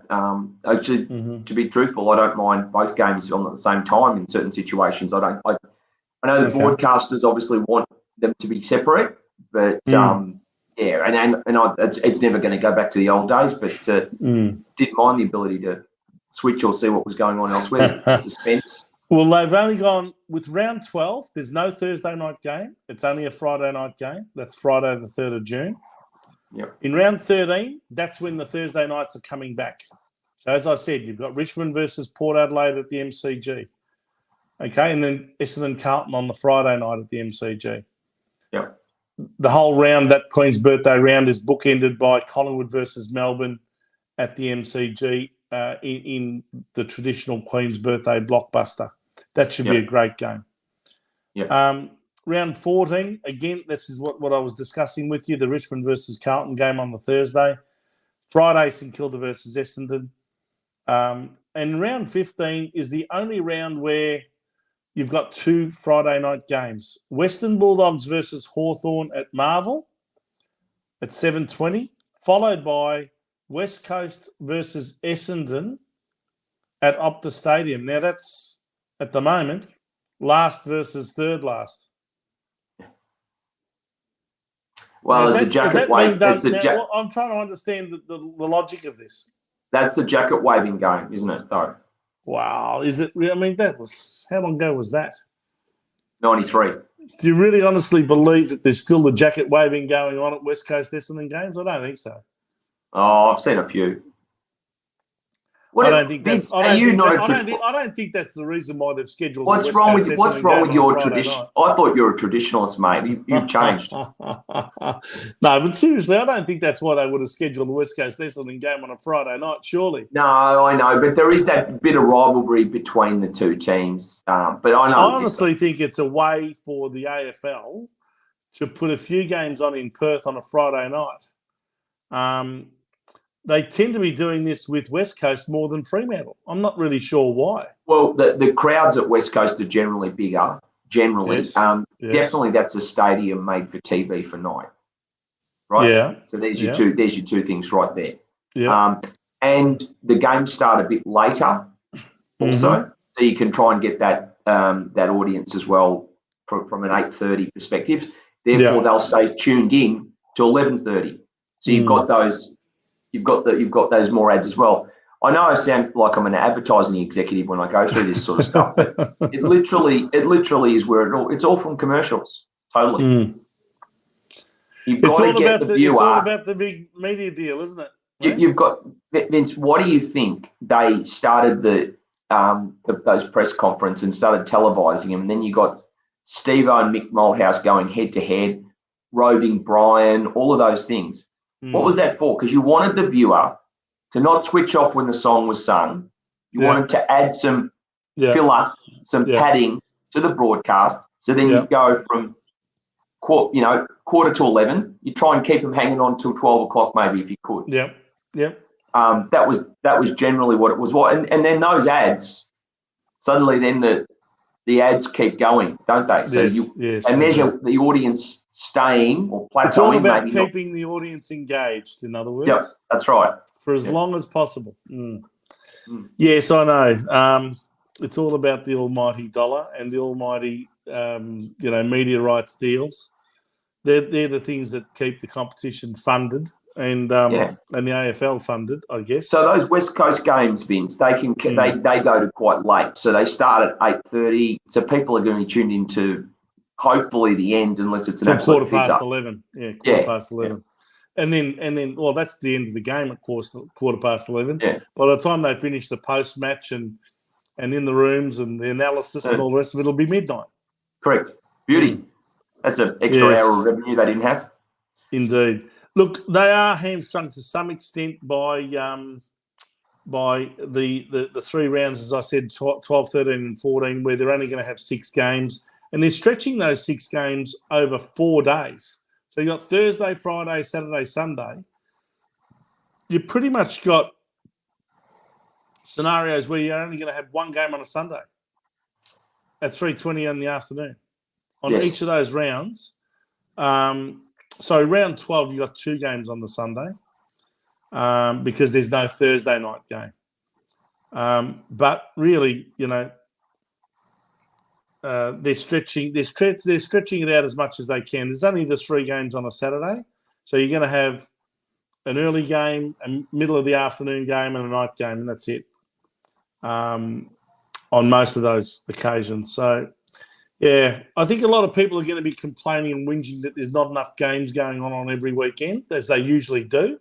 But if you're going to give everyone a bye, I think this is the best way to at least give us some football to consume. 2/3 of the games that we'd normally get every week for those 3 weeks, rather than having a round where there's absolutely no football played. I disagree. So what do you like? What do you like? Personally, I love that. I love the Sydney and Collingwood Saturday night game, and then there was no other games for the rest of and you had a complete week off. But anyway, that's just me. Everyone's got different opinions. I didn't mind that. So you'd rather have a week off, no football? No, they used to just have that one marquee Saturday night game. That, of course, no. What I'd really like would be proper state of origin, but let's sort of start that conversation. That's not going to happen. I'm dreaming here, right? Not going to happen. What would be, no, that's right. Yeah. What about a carnival where we highlight the other competitions in the league? Where we have a marquee VFL game and a marquee SA NFL game and a marquee waffle game. Fantastic. And maybe even on a Sunday on that particular weekend, televise, the main Essendon District Football League game or something. Do you know what I mean? Sure. Just have a weekend where we highlight the other competitions and give them a bit of prime time. They have every round under the sun now, don't they? Every cause and every theme they have. Want to have a community round, but actually a proper one where they actually promote community footy and televise it. Yeah, it's a good concept. Anyway. I wonder if anyone at the AFL thought about it. Probably not. Maybe they're fearful that the ratings will go down or something. Look, at the end of the day, it's about commercials and ratings. That's what we're dealing with. All right. Well, any other comment you want to make about those 4 rounds that they released? No, pretty. Now, Beachy, you're still there, quiet in the background. When does the mid-season draft come along? What week is that happening? I've heard nothing on that as of yet, Vince, but I'll just see if they have anything on that. Because it's usually, excuse my voice, it's usually been about, if I remember correctly, July, August?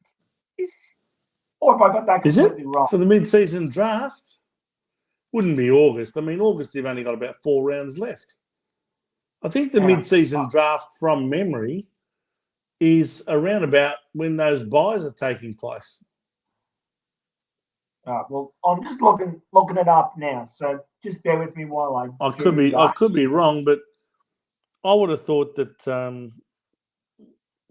if you're going to call it mid-season, it should be happening in the middle of the season after everyone's had the buy. I would have thought after around 13 or 14, it should have been the roughly when that mid-season draft takes place. I'm just looking it up now. If anyone else knows, please let us know in the comment section. Yeah. Well, sorry, it was a bit of a question without notice, but anyway. No, that's okay. All I know is that there are 5 clubs who have one list spot free that can be filled by the mid-season draft. They are us, Fremantle, Sydney, Hawthorn, Geelong. Yep. Okay. All right. Well, whenever it is that mid-season draft's meant to happen, I think Carlton would be looking at a ruckman. You would have thought. Yes. Any other prospects that you can think of in terms of position on the ground? Now, maybe a fullback. It's let's be honest. You're not going into a prestige car dealership. You're looking at more of a used car yard, aren't you? Really, in this sort of a draft, right? Let's be fair. So we want this. I love your analogy, Steve. Yeah, but come on, we want all these things, don't we? Yes. They don't grow on trees. It's not that simple. No. If that easy, everyone would be doing it, wouldn't they? Wouldn't they? Right? True. At the end of the day, it's a whole plugging exercise, really. The days. I mean, maybe there was a few smokies in what's his name from Richmond that. Pickett, Marlon Pickett. Those sorts of things. But he was already known as a really good player. But outside of that, you're not really getting. I think we delisted our mid-season draft pick. Yeah, and he wasn't happy, and I don't blame him, to be honest. His name escapes me, from WA. DeLuca. Yeah. Josh DeLuca, that's I correct. think he was number 47 at the time. Yeah, that's it. Yeah. Anyway, so I think if you say what mind do we you, need, we kept both of last year's ones. Big Alex Murkov, the ruckman, is about 7'11", and also Jordan Boyd, who's actually cracked it for his first couple of games in the seniors this year. Yeah. So we'll see how they go long term. Yeah. So look, defender and ruckman. There's no point in just picking one of those players. If they're not up to it, you've got to get the best player, I suppose. Yeah. See how we go. Indeed. All right. Well, I think that pretty much covers it this week. We're not going to spend a lot of time on that discussion just yet. I just wanted one more thing to probably raise just before we finish up the show. So Gil McLaughlin, obviously over in the States, looking at the TV rights, streaming deals, and so forth. Whether you like Foxtel or not, it's not probably the point. But if we go to a streaming platform, it's going to be a major change for What's it going to mean for the average supporter? Well, absolutely, it's going to be a major thing. So if no more you've free to wear, is that what you're saying? Well, no, not completely. What it's going to mean is you're going to have an internet platform, number one, at home. So you're going to have to, broadly, you're going to have people who are going to have adequate internet. They're going to have to subscribe to these platforms like a Paramount or other type of streaming platforms as well. Yeah. Now, Foxtel isn't cheap, but you don't necessarily need fantastic internet to run it for most people. Yeah. So look, it's going to be it's a worry. It's a worry. Now, the worry is, and we've seen it with Optus Sports, with the English Premier League rights and other sorts of major sets of rights. It's a major concern because it's going to be taking the game away, I believe, from a lot more people than what, it's going to disadvantage those people. So it all comes down to the haves and the have-nots, the ones who can afford it. We'll do it. The ones who can't afford it, we'll have to miss out on that. A bit like a digital membership card, right? When they take the physical membership card away, not everybody is completely technologically savvy. Not everybody has all of that at their disposal. I think it's unfair. However, those big streaming platform companies are going to throw the kitchen sink at the TV rights because they want you to subscribe to their platform. They're using it as a bit of a carrot. So then you can, stay on their platform, watch all the movies. You may buy it for the AFL, but then the AFL season finishes. Yeah, and you probably that's still exactly what happened with. Yep. I remember 20 years ago. I think we had what was it called? Was it Galaxy? Galaxy, which became Foxtel afterwards. Which became Foxtel. Yeah. And people were subscribing to that purely for the AFL, but at the same time they got some movie channels and some news channels and other things, and eventually the football season's over, but they keep subscribing because they're getting all these other channels. Correct, but you wouldn't have subscribed otherwise. But you wouldn't have subscribed in the first place if it wasn't for the footy. No.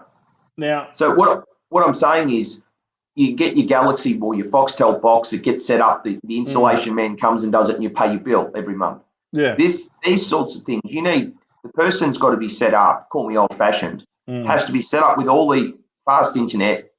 They've got to be in an area that gets all the fast. Let's not go into NBN. Yeah. Let's not go political on that. No, let's not go. Okay, we're not touching it. Okay, so we've got to go into all of that. You've got to get all that set up. You've got to have adequate digital TV to probably run it as well. It's not that simple for people. It's just it's just more prohibitive, another layer, another challenge for the average person who wants to watch their team. They'll still have some free-to-wear games, but it's harder than Foxtel to watch. Well, let's look at what the situation is right now. I mean, if you do not subscribe to Foxtel or KO, what option do you have? You've got free-to-air TV with Channel 7. Yep. That's it. How many games does Channel 7 broadcast? They basically do a Friday night game, most weekends. Friday night, a Saturday night. Yep.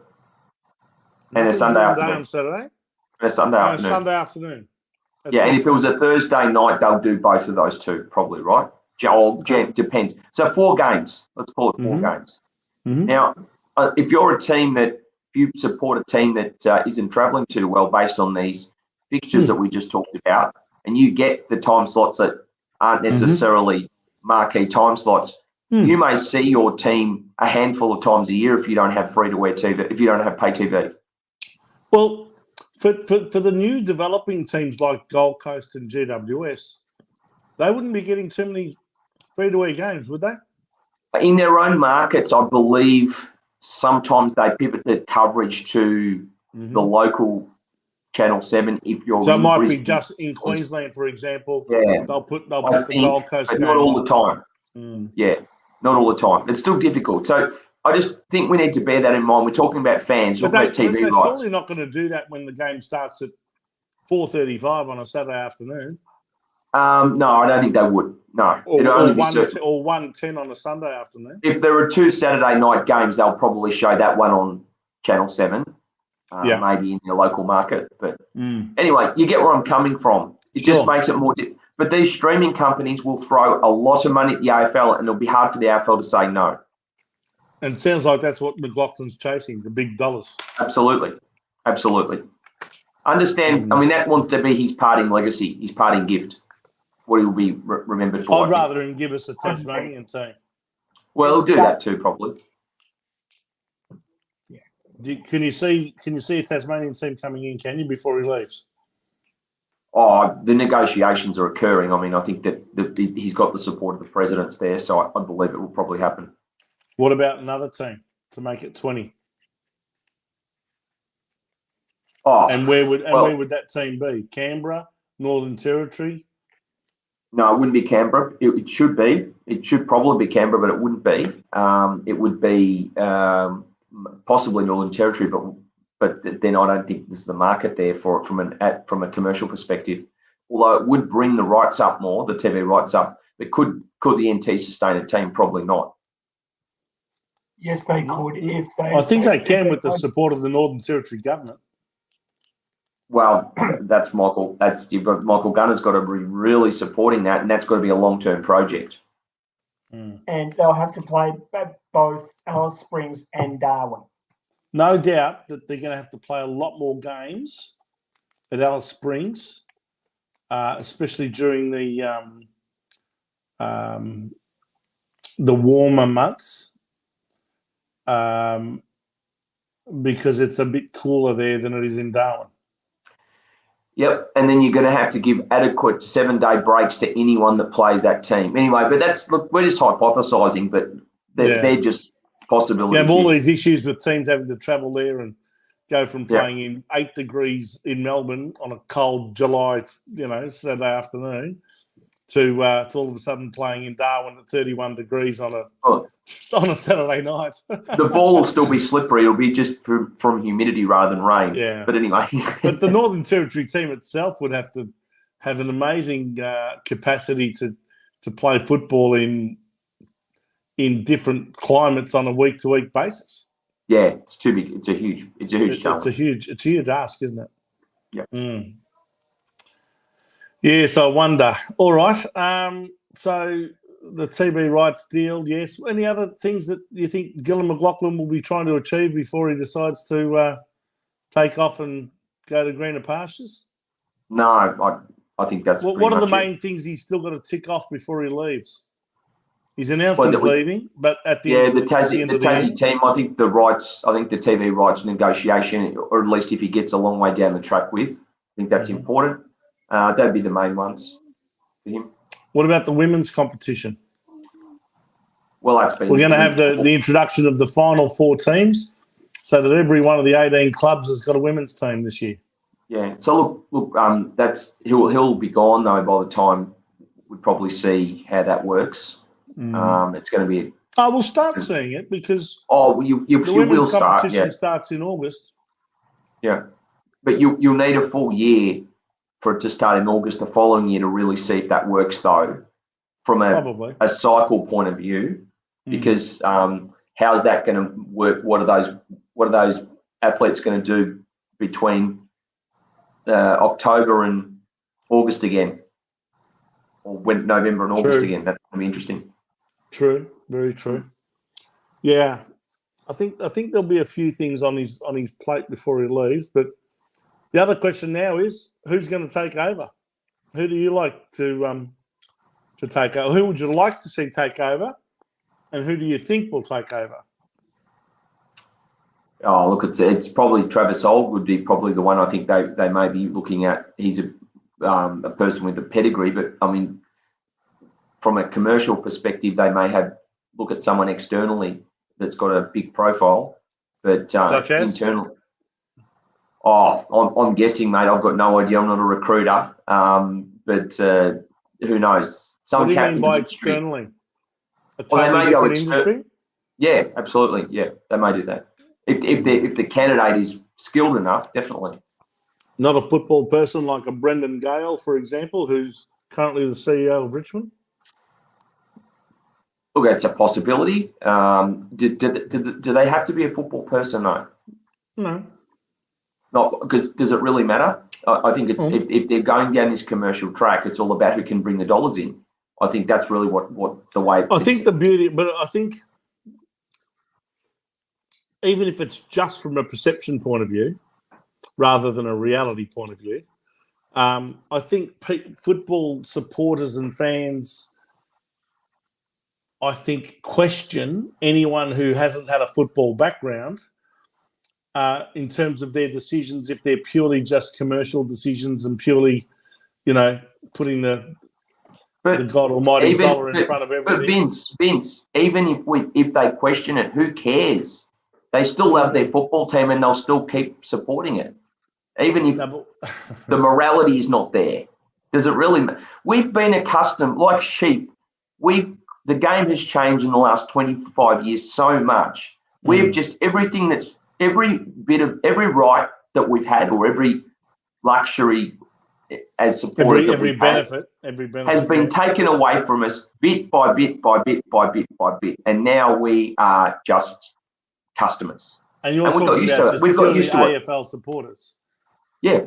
We've got used to and that. And then now. you take that to the next level down at club. Oh, we've got let's not even start. The same things happening. Yeah, absolutely. Same things happening at clubland. I mean, the average member of any club is probably experienced a gradual whittling down and diluting of the benefits that they get for their membership fee.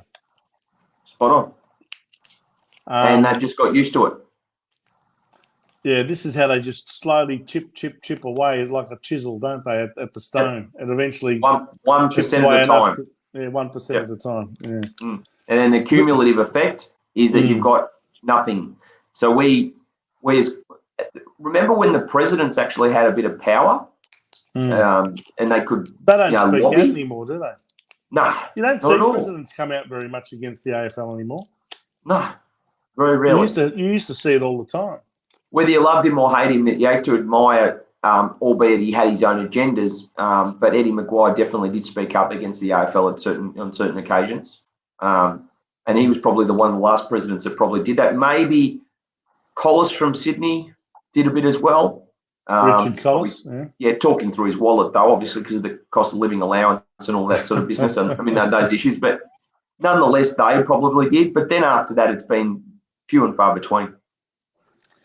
What about when John Elliott used to stand up to the AFL? That was a bit. That were interesting days. Yeah, well, look.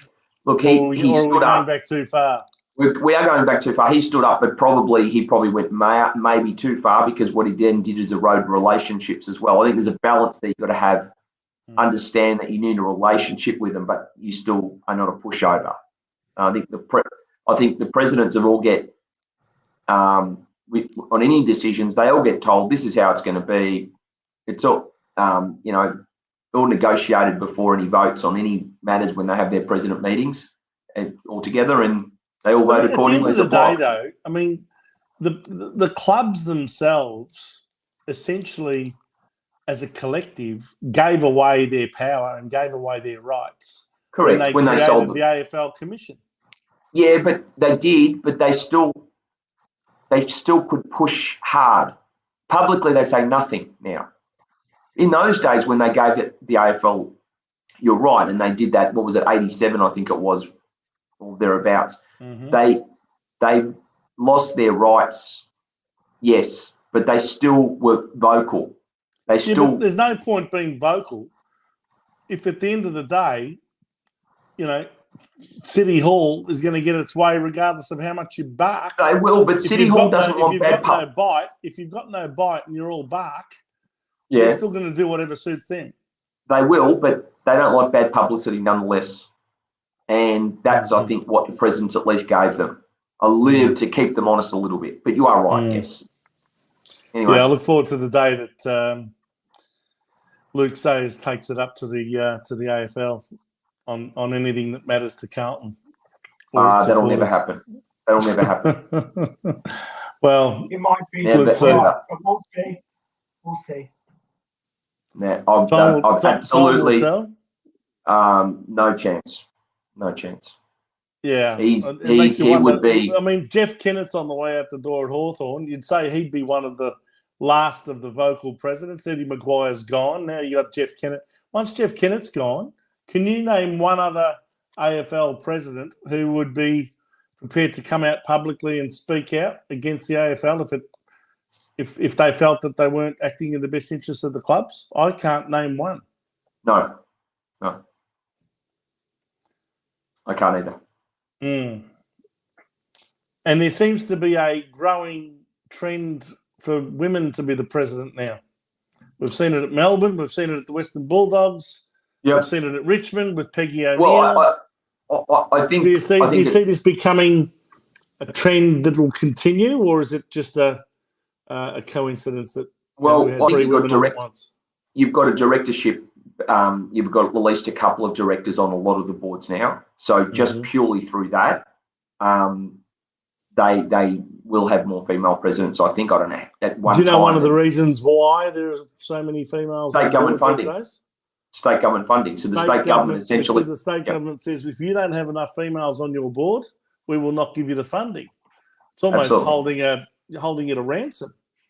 Now, I don't know about you, but I'm not in favour of just giving people a position on the board purely on the basis of gender.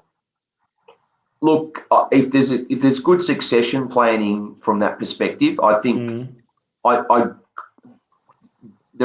from representing the AFLW portfolio, I think there's definitely room for more females on the board from that perspective.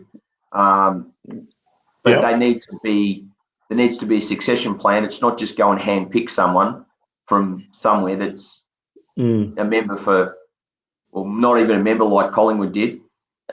Anyway, that's another conversation about independent nominations committee, Vince, which I do not want to talk about tonight. We'll go down an absolute rabbit hole. No, we're more than not going to go into that because we're almost at the 2-hour mark. But no, it's not the 2 hours. It's the blood pressure. Discussion. It's the blood pressure. It's the blood pressure.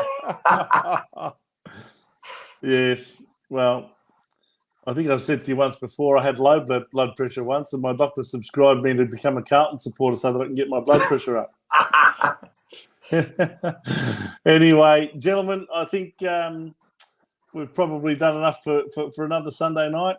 Beachy, thanks again so much for saving us back there in the Bat Cave at Gotham City. No worries. Steve, thanks for coming on after flying back from, was it Sydney that you came back from? Hunter Valley. Oh, Hunter Valley. There you go. Yeah.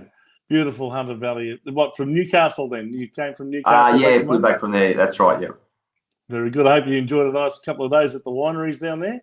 No, it wasn't the wineries, but we did drink a little bit of wine, yes. No, it's just a function I had to go to, but yeah, no, it was good. All righty. Well, gentlemen, let's look forward to our next show next Sunday night after the Carlton versus Adelaide game, which is the final game of the round at 4:40 p.m. As I said, that should be over around about 7:15, thereabouts. We'll be on air about 3/4 of an hour later at 8 p.m. and there'll be lots to talk about, I'm sure, by the time that comes around. So thanks for joining us for another show on Blue Sunday on In the Blue Corner channel. If you'd like to leave a comment or, again, let us know what you think. Get onto our Facebook page, In the Blue Corner. Like and share and subscribe and all that sort of thing. We'd really appreciate your support. Or otherwise, you can look us up on Facebook, In the Blue Corner. In the meantime, gents, have a great week. And until next week, go Blues. Go Blues. Go Blues.